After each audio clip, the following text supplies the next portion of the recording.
everyone. Welcome to TiCi Talks Guys Therapy. Obviously, my partner's not here today.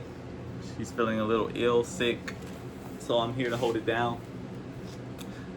And today we are going to be reading Ruth, or the story of Ruth. Naomi loses her husband and sons. We shall begin. In the days when the judges ruled, there was a famine in the land. So a man from Bethlehem in Judah, together with his wife and 2 sons, went to live for a while in the country of Moab. The man's name was Elimelech. His wife's name was Naomi, and the names of his 2 sons were Mahlon and Chilion. They were Ephrathites from Bethlehem, Judah, and they went to Moab and lived there. Now Elimelech, Naomi's husband, died, and she was left with her 2 sons. They married Moabite women, one named Orpah and the other Ruth. After they had lived there about 10 years, both Mahlon and Chilion also died, and Naomi was left without her 2 sons and her husband. Naomi and Ruth returned to Bethlehem. When Naomi heard in Moab that the Lord had come to the aid of his people by providing food for them, she and her daughters-in-law prepared to return home from there. With her 2 daughters-in-law, she left the place where she had been living and set out on the road that would take them back to the land of Judah. Then Naomi said to her 2 daughters-in-law, "Go back, each of you, to your mother's home. May the Lord show you kindness as you have shown kindness to your dead and to me. May the Lord grant that each of you will find rest in the home of another husband." Then she kissed them goodbye, and they wept aloud and said to her, "We will go back with you to your people." But Naomi said, "Return home, my daughters. Why would you come with me? Am I going to have any more sons? Who could become your husbands? Return home, my daughters. I am too old to have another husband. Even if I thought there was still hope for me, even if I had a husband tonight and then gave birth to sons, would you wait until they grew up? Would you remain unmarried for them? No, my daughters, it is more bitter for me than for you, because the Lord's hand has turned against me." At this, they wept aloud again. Then Orpah kissed her mother-in-law goodbye, but Ruth clung to her. "Look," said Naomi, "your sister-in-law is going back to her people and her gods. Go back with her." But Ruth replied, "Don't urge me to leave you or to turn back from you. Where you go, I will go, and where you stay, I will stay. Your people will be my people, and your God, my God. Where you die, I will die, and there I will be buried. May the Lord deal with me, be it ever so severely, and even if death separates you and me." When Naomi realized that Ruth was determined to go with her, she stopped urging her. So the 2 women went on until they came to Bethlehem. When they arrived in Bethlehem, the whole town was stirred because of them. And the women exclaimed, "Can this be Naomi?" Don't call me Naomi," she said. "Don't call me Naomi," she told them. "Call me Mara, because the Almighty has made my life very bitter. I went away full, but the Lord has brought me back empty. Why call me Naomi? The Lord has afflicted me. The Almighty has brought misfortune upon me." So Naomi returned from Moab, accompanied by Ruth the Moabite, her mother-in-law, arriving Bethlehem as the barley harvest was beginning. So that concludes part 1 for Ruth. So I find this story pretty interesting because Naomi wants to leave her family behind, but Ruth wants to cling onto her and follow her everywhere she goes. So this kind of reminds me of Abraham and how he left his family behind, but God promised him that he would have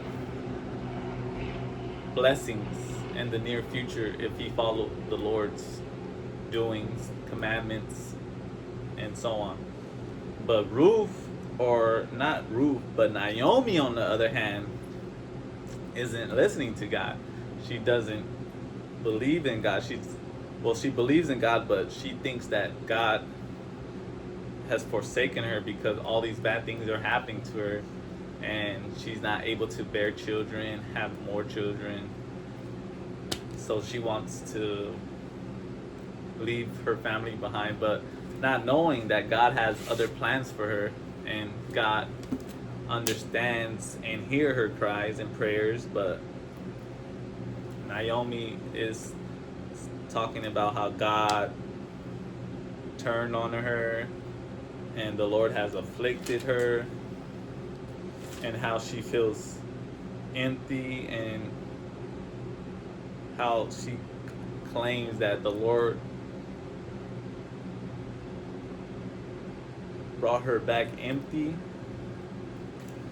but not knowing that if you continue to have faith in the Lord, no matter what is going on in the world, all the bad things that are going on in your life would always be there. But continue to keep faith in the Lord, you may overcome those bad trials and tribulations.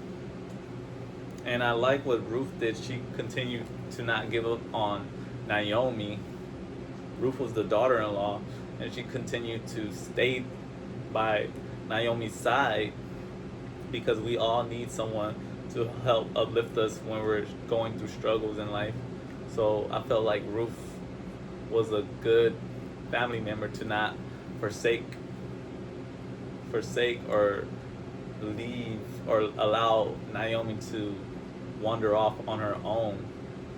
And I feel like she had patience for Naomi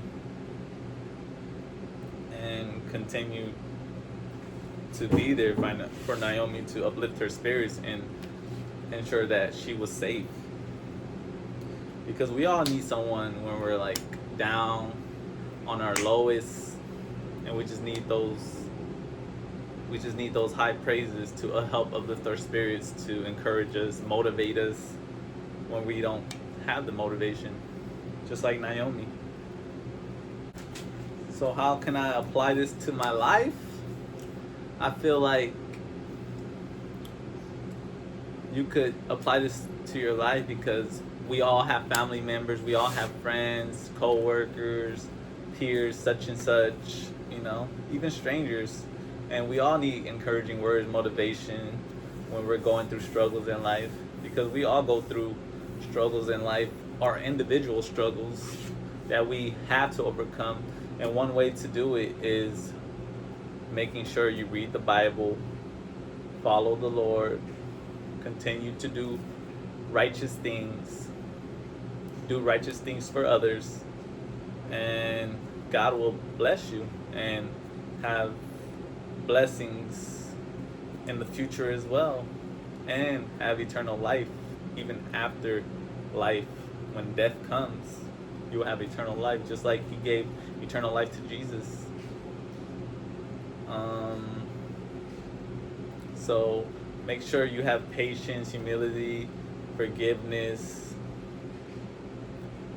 because we all need those things in our family. That's what keeps a strong family together. It's just not only love, but also those things that I just mentioned. So love plays a part, but you need more than just love. It even says that in the Bible. Love is not the only thing that should be given out to family members. You need forgiveness. You need humility. You need other characteristics too as well, traits to help you overcome this world, because this world will take a lot out of you, and God will always be there for you.